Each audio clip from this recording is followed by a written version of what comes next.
Hello everyone and welcome back to another tutorial. In this video, I'm going to walk you through how you can fix no sound issue in camera video recording on iPhone. If while recording a video there is no audio recording, then you can try a few things to fix it.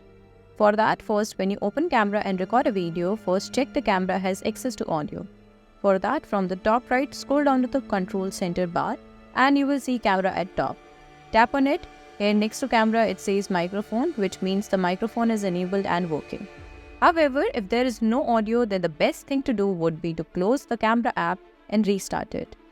And if even that doesn't work, then press and hold the power and volume up button at once until you see power off option. Swipe it to right and then restart your phone again. This should fix the issue. So this is how you can fix no sound issue in camera video recording on iPhone. I hope this video helped you out. If it did, then don't forget to smash that like button and also subscribe to the channel. I will see you in the next one. Till then, take care.